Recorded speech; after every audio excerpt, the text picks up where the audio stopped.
Young, quote, he was chirping all game and I let him have it. And then he just made one that was a little bit... Reacting to that vague claim is exactly where this entire story begins to fall apart. Notice what is missing from that quote.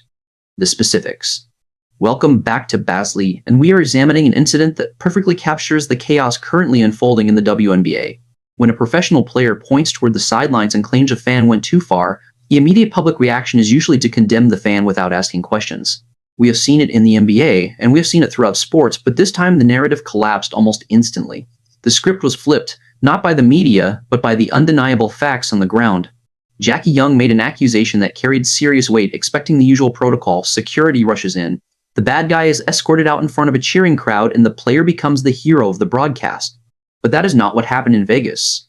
The fan did not simply sit there and take it, and the security team did not blindly follow the player's orders to eject someone. What actually unfolded courtside is revealing a massive disconnect between what this league wants financially and how it treats the people paying to keep the lights on. Short of a comment directed towards a player, arena security spoke with the fan involved and witnesses. Security determined there was no violation of the fan code of conduct. I repeat, security determined there was no violation of fan code conduct. The fan was not removed, but elected to... The arena security actually cleared them. Let that sink in for a second, because this is the detail that begins to unravel the entire official story. If you have ever attended a professional sporting event, you know exactly how arena security operates. Their primary directive above all else is player safety and player comfort. If a player points at a fan and says they crossed a line, that fan is usually gone within seconds.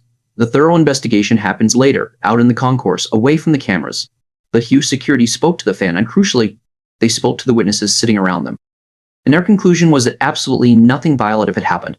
No slurs, no threats, no crossing of the fan code of conduct, just regular, everyday sports chirping. When the security team employed by the arena, tasked with protecting the home team, looks at a Las Vegas Aces player and says they cannot kick the fan out because no rules were broken, you know the accusation was completely baseless. But these fans did not just sit back down and enjoy their nachos. They realized the environment was completely toxic. They were being targeted by a player who could not handle standard courtside banter, and they made a decision that speaks volumes about the current consumer experience at these games. They walked out. They paid premium money to be there, and they chose to leave rather than be treated as props in a manufactured controversy. I don't know the specifics, but like stuff gets said on the sideline quite often. It wasn't directed at me, it was directed at Jackie. And she told somebody, and clearly they found. And right there is the absolute peak of the echo chamber unfolding in real time. Chelsea Gray admits in her very first breath that she does not know the specifics. She has no idea what was actually said. She has no idea what genuinely happened, yet she immediately jumps to the defense of her teammates, stating as an absolute fact that the fan was kicked out. This is exactly how false narratives catch fire and destroy reputations in the modern era. One person makes a vague allegation and the people around them instantly validate it without a shred of evidence, assuming the system will automatically back them up. Gray simply assumes the fan is guilty because in her current mindset, the player is always the unquestionable victim, and the fan is always the aggressor. It is a fascinating psychological reflex. Instead of saying she was not involved and letting the arena handle it, she confidently repeats a total falsehood on camera to the press. This is not just a minor slip of the tongue. It is a reflection of a culture that feels completely insulated from public accountability. They genuinely believe they can say whatever they want about the people in the seats, and there will be zero pushback. It is a level of entitlement that is completely at odds with the reality of professional sports entertainment. But what Chelsea Gray did not realize in that exact moment, sitting at that press conference table, was that reality was about to crash the party. And if you want the full breakdown of how this backfired spectacularly, subscribing is the easiest way to catch it. Because the moment she gets directed live on tape is pure cinema. Obviously, they found something and kicked them out. Right there on the spot, gets told they weren't kicked out. They left on their own accord. That realization unfolding right in front of the microphones is devastating to watch. The narrative completely breaks apart. You can literally see the moment the talking point starts to collapse. She was operating under the assumption that the WNBA's usual PR machinery would protect the player's version of events no matter what. But the facts were already public. The Indiana Fever had already released a statement confirming that the fan chose to leave. So, when someone off-camera actually corrects Chelsea Gray, the silence is deafening. She does not apologize. She does not walk it back. She does not admit that maybe, just maybe, Jackie Young overreacted to standard basketball trash talk. She simply shuts down. And that refusal to take accountability is what is fueling so much of the massive backlash right now. If a fan had made a false accusation that could jeopardize a player's career, they would be banned from the arena for life. But when a player makes a demonstrably false accusation that could damage a fan's reputation or get them fired from their job, the response is simply a blank stare and a quick change of subject. When the Indiana Fever organization officially stated that the fans chose to leave on their own, they essentially hung Jackie Young and Chelsea Gray up to dry, exposing the accusation as baseless. Yet, the players still refused to read the room.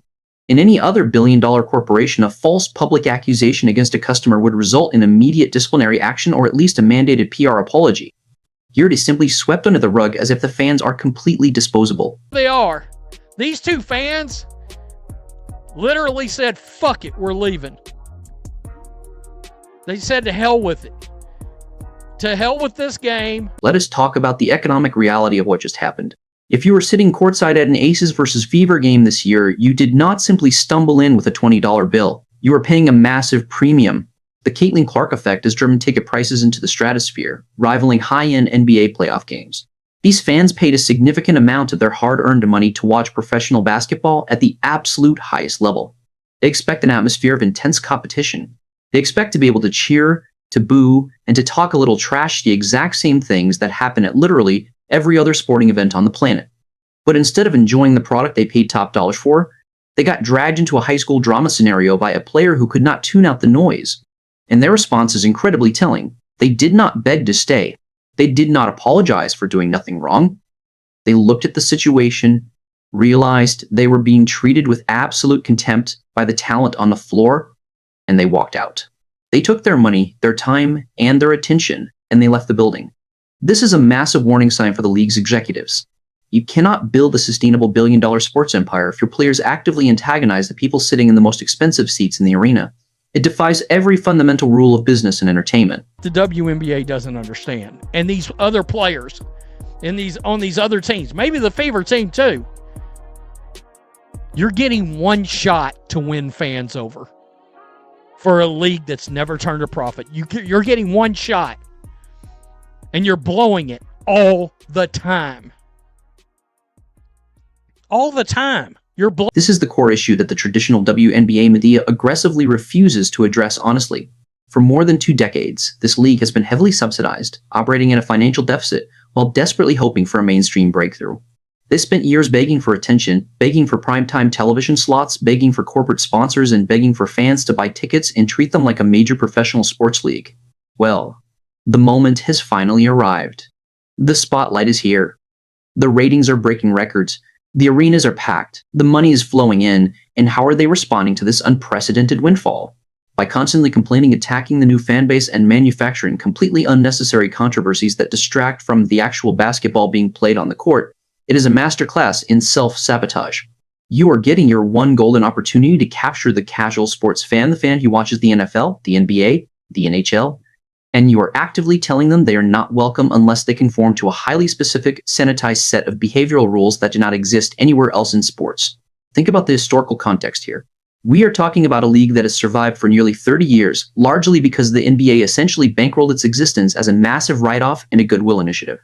For decades, the financial losses were simply an accepted part of the business plan. Now, suddenly, they have an organic, massive revenue engine falling right into their laps. They have sold out arenas in opposing cities. They have merchandising numbers that are blowing the doors off previous decades. And instead of embracing the culture that brings that kind of capital to the table, they are fighting a bitter defensive war against it. They are policing the tone, policing the fandom, and demanding an environment that is completely sterile. You are demanding their wallets while insulting their presence. It is a completely unsustainable business model. Colin Cowherd went on another rant just yesterday about how this league was not ready for any of this attention because they can't handle it. Colin Cowherd went on another rant just yesterday about how this league was not ready for any of his attention because they cannot handle it.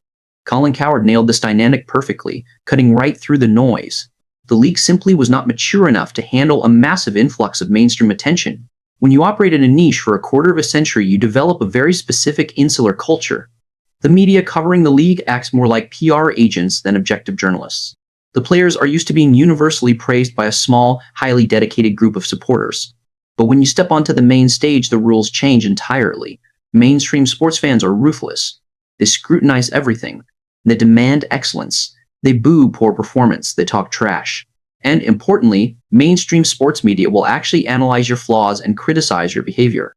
The WNBA, as an institution, is currently experiencing severe culture shock.